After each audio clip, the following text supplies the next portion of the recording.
Today we're going to talk about an eye-opening study that we've started regarding leadership. What makes a good leader?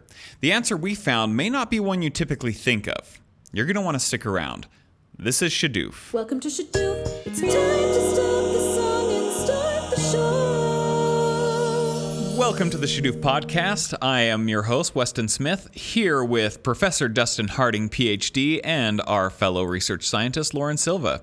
We are so excited to be here today. We've been catching up on our Easters. I hope everyone had a good Easter. We were talking about this because Dustin has a post on LinkedIn that's been getting a lot of traction. Oh, it's just some traction, but A lot. No, it's huge, guys. It's blowing up. It's this. It's like whoa.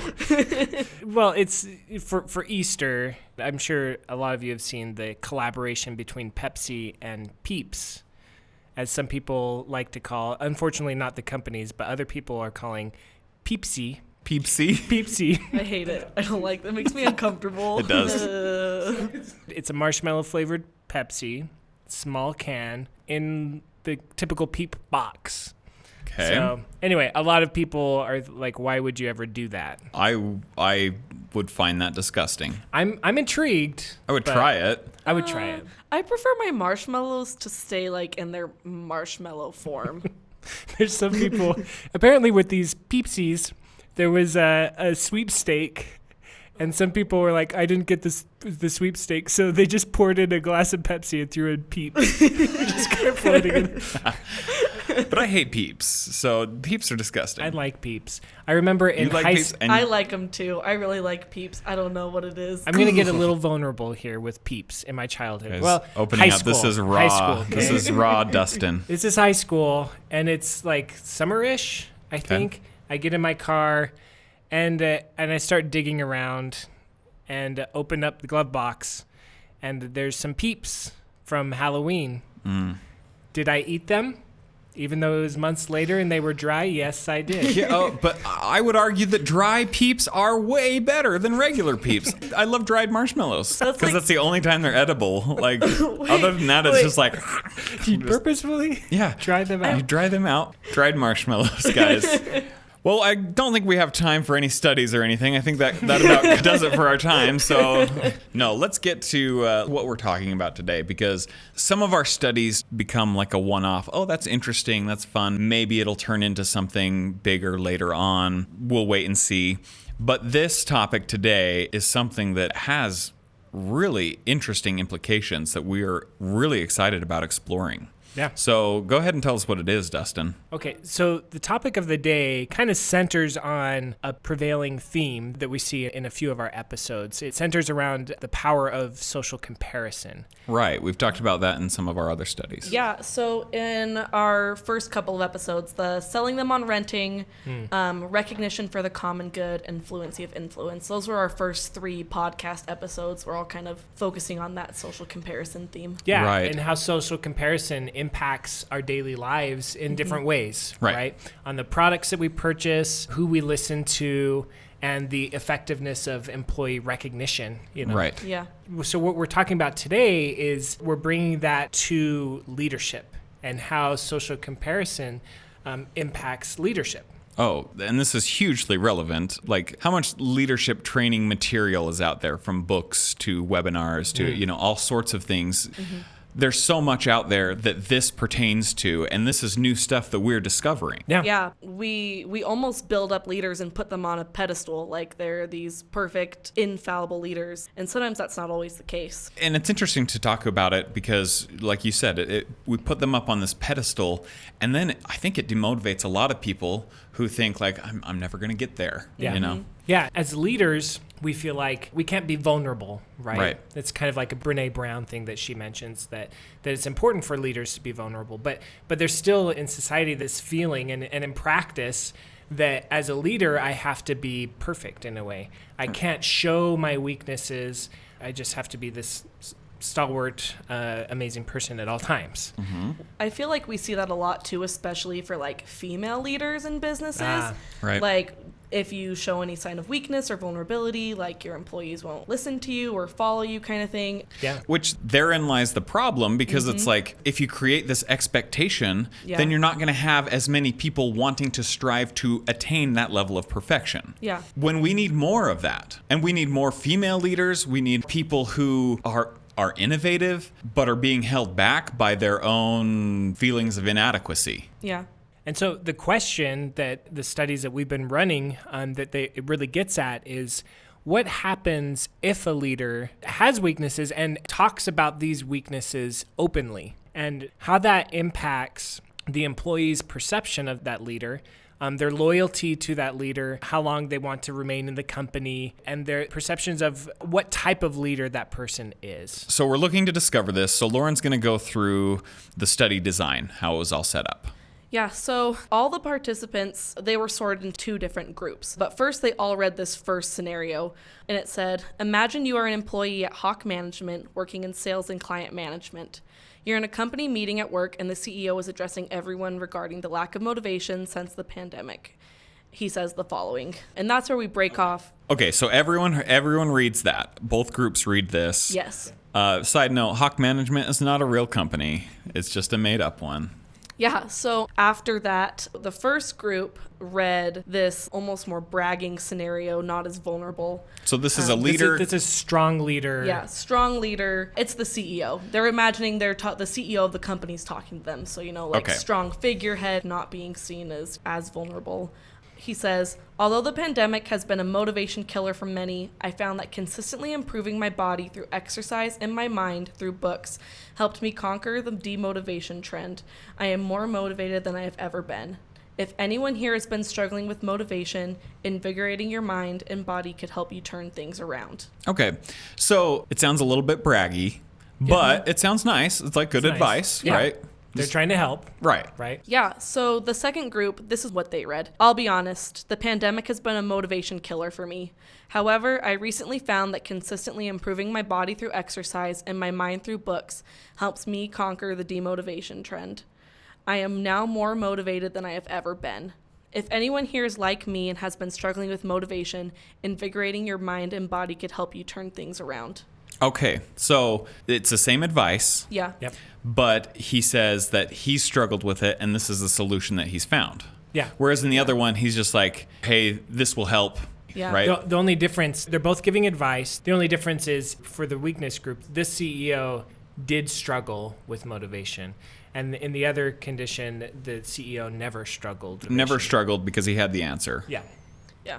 And also in the second one, it's like phrases like, I'll be honest with you. He's coming down to the employee's level more so. It's not like, oh, I'm up here on my CEO pedestal and you guys are down here as employees. It's like, no, I'm like you guys. I've also struggled. Like, if you're like me, I feel like that's kind of also the main difference. Sure.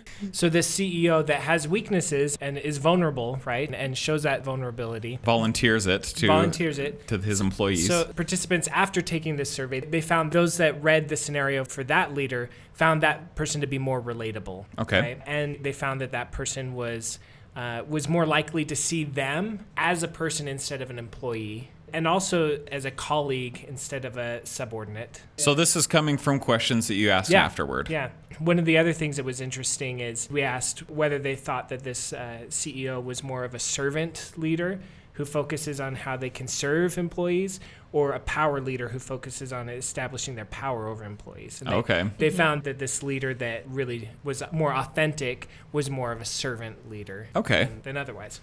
But the cool thing is, so obviously this impacts their perceptions of this leader, but also it impacted their loyalty toward the company. One question that I really love that measures loyalty is how you ask them, how long do you think you'll stay at this company? Okay. And we found that by being vulnerable, that leader increased the amount of time employees wanted to stay there by 28%. Wow. That's huge because turnaround is such a big issue for corporations, right? Yeah. So to sum up that study, we found that being vulnerable made people feel like you were a better leader overall, that you were more relatable, that you would see them more as a person, and that impacted how long they wanted to stay with the company. Now, that's amazing in and of itself. It kind of counters practice.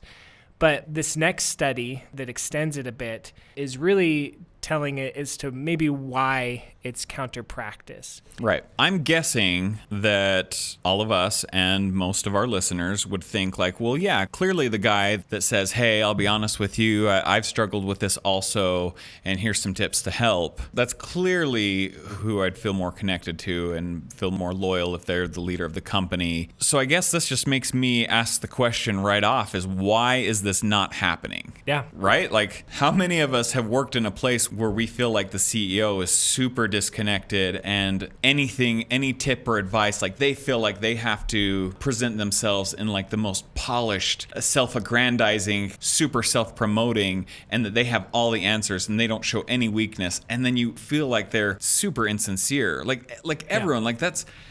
Everyone's had someone like that. And I'm sure people have had good leaders, you know, and have seen good examples of this. But more often than not, we get braggy braggerton, right? Yeah. Yeah. And I think obviously we see from this study, and it's becoming more widely known, that we want authentic leaders. But that's just looking upward, right? We want to look to leaders that fit that type of description. But if you switch that perspective, if you are the leader and you're looking at your subordinates, is weakness a good thing? An employee of yours that is open about their weakness, is that going to have the same effect? Are you going to be more likely to promote that employee? Are you going to want to stay in a company where you have employees that talk about this? Or are you going to want to leave? Does that same effect exist when you're looking down the ladder instead of up the ladder?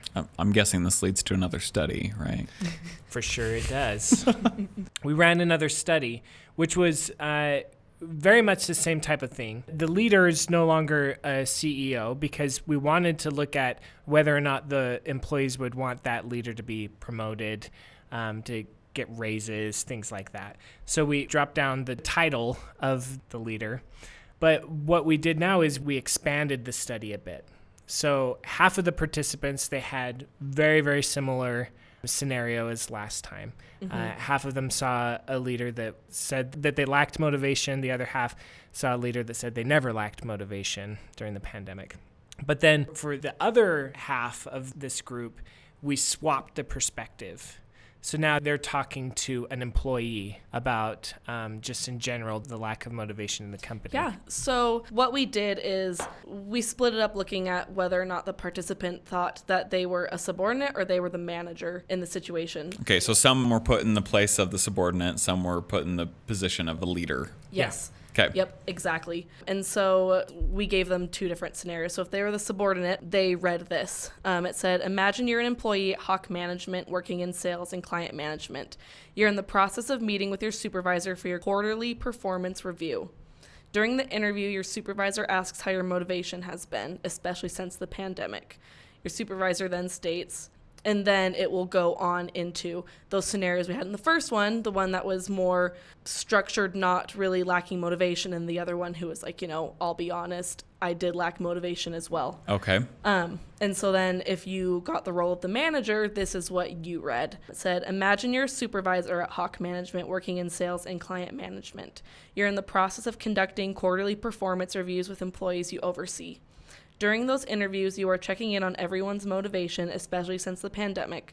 In one of these reviews, the employee states, and then it goes into those two categories. So all the participants were first split into two groups, whether they were the subordinate or the manager, and then after that, they were then again split into the groups of whether or not they were seeing the more like structured, strong leader or the more vulnerable leader. So it gets a little bit tricky. So essentially, we're splitting into four groups. Yes. You have some participants in the role of a leader, some participants in the role of a subordinate, and then the person that they're talking to is their subordinate or their leader. Yes. And then you have the two different, like, confident, like, I have no problems doing anything kind of person. Yeah. And then the other group sees their leader or subordinate who expresses, like, oh, yeah, I've kind of dealt with some issues, but this is how I've overcome them. Yeah. Yep. Okay. Yeah. So what's interesting with this when we look at the results, so first of all, when we look at perceptions of leadership, whether they were a servant leader or would see the people that they would lead as a person. Because we even asked, like, if the participant was taking on the role as an employee, what type of leader they thought that their subordinate would be, okay?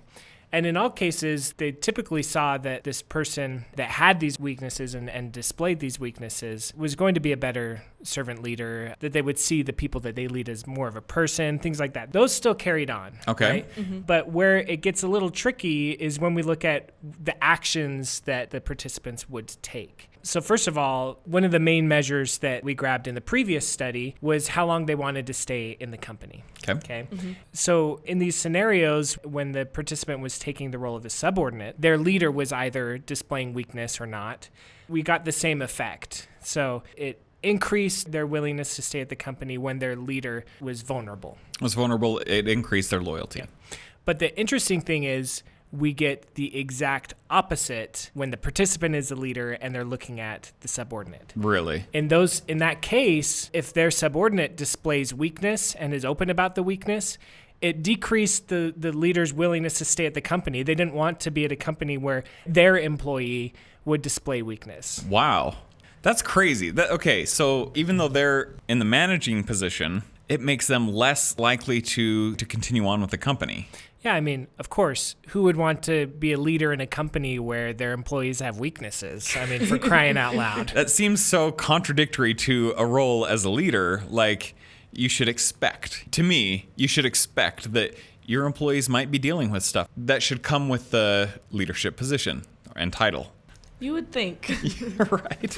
We also had some new measures. For instance, one of the questions that was really exciting for me was we asked if this person was to receive a raise, by what percentage should their raise be, right? Lauren, you want to talk about those findings? Yeah, so in that question, that measure, when the participant was the leader and they were looking to give a raise to subordinates, there wasn't really an effect there. It was the same between both conditions, pretty much, whether or not they had been vulnerable or they had not been vulnerable. Okay, so it was just a wash. Yeah. Yeah, vulnerability didn't add anything in that case. But when the participants were the employee, the subordinate, looking at their leader, they were like 48% more likely to recommend that their boss, the leader, should get a raise if they were vulnerable. Really? Yeah. Okay. Which is congruous with, like, we always like a leader who kind of shows a little bit of susceptibility and is open about their struggles. Okay, so that makes sense. So we recommend it. But we don't see that same standard when it comes to when we're the leader looking at our employees. Yeah, exactly. Another question we asked, this got the same pattern. It wasn't quite as significant, but the likelihood that they would want this person to be promoted. And we see the same type of pattern that for leaders, we want them to be promoted when they are vulnerable, but we don't necessarily want employees underneath us to be promoted when they are vulnerable. And so it's this thing like we want vulnerable leaders, but we're not willing to reward or promote people that are vulnerable beneath us. We don't want to see this vulnerability. And for crying out loud, we aren't willing to reward this type of vulnerability. Yeah. Either. We never, you don't see that. I mean, ever, really, yeah. right? And so the question is, why don't we see vulnerable leaders? It could be from first two studies that we've run, maybe we don't see very many vulnerable leaders because vulnerable people don't get promoted. Yeah. I had that thought too when we did that first study. And I was like, well, the leaders, even if you're a leader, yeah, you have people under you, but you still have people over you. So you still feel like an underling. And so you still feel like, okay, I can't show weakness to them because then I won't get promoted to where I could be a more effective leader. So we kind of have almost like a little bit of hypocrisy that comes into our logic saying like, oh, we like leaders this way. But when we turn around and we're the leader, we don't like promoting people who show weakness. Yeah. When maybe that's what we should be doing. It's exactly what we should be doing. If a leader that displays weakness is a better leader and increases loyalty, those are the type of people that we should be promoting. Those are the type of people that should be leading the company. Because it may take a while to see the change come up into the leadership because, it has to start from employees climbing up the dreaded corporate ladder, right? Yeah. But you will eventually get leaders who are more empathetic to their subordinates, to their employees. And they will see them as a team member and not just someone that they have to keep up this false appearance of superiority and perfection. Yeah. I think this is especially a problem with CEOs that report to board members. Yeah, exactly, because they still have someone technically above them. And board members are known to be ruthless with weakness when it comes to weakness. If a leader displays weakness, then, that's less funding that they have, and they may be kicked out in those cases. They're a liability. Yeah, exactly. Right? And so that's definitely a culture that we would want to promote within board members, even that we want to look for CEOs that do have these attributes. And so then it goes to people who select board members. Like it's their responsibility to look for people who are more likely to be open-minded to people who show weakness. Yeah. And not even necessarily weakness, but just showing that like you're human. You're like the rest of us. Right. It's like, I too have everyday life problems, Right. Like, my mom is sick too, or like I didn't sleep last night because my kids were up all night. Like, it's leaders who are relatable, leaders who are willing to, show they're just like you. And I feel like too, like supervisors looking at their employees or, even at any level looking down, it's like, like you're having problems, how's that going to affect your job? Right. Like in business, you see across the board, it's almost like we put the work and if things are getting done right and in the time frame we want ahead of like the needs of the actual people that we work with who are, who are just as important. Yeah, and you're totally right. I like what you said. It's not even necessarily weaknesses. It's not like we want someone who's like, oh, guys, I'm a struggling alcoholic or something, I have these big weaknesses, right? Yeah. It's more just like people who are like, hey, guess what? I'm not perfect. And we need to cultivate this acceptance of it, right? Yeah. Yeah, it'd be cool. What I want to look at in future studies is one, like Lauren, you mentioned, how female leaders feel like especially they need to be perfect.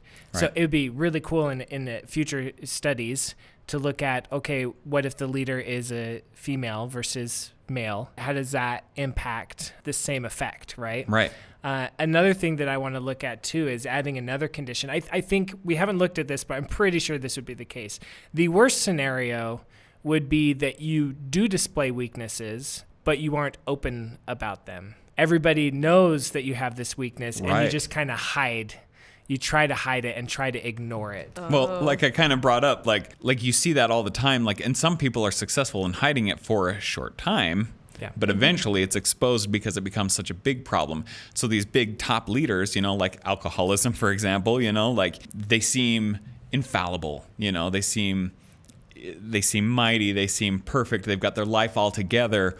But then some scandal happens or something and they find out and things start crumbling to the ground.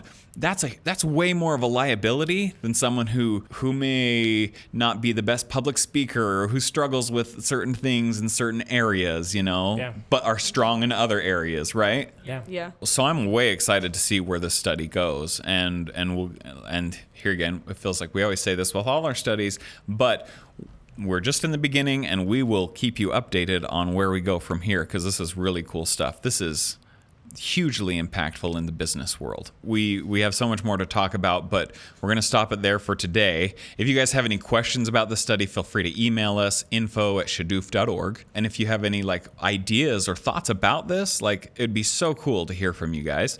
Other than that, we will catch you next time here on the Shadûf Podcast. Shadûf is sponsored by UVU's Woodbury School of Business. We are present and active in various social media platforms and produce a variety of content. So consider giving us some likes, shares, follows on LinkedIn, Instagram, Facebook, and feel free to give us a review on Apple Podcast.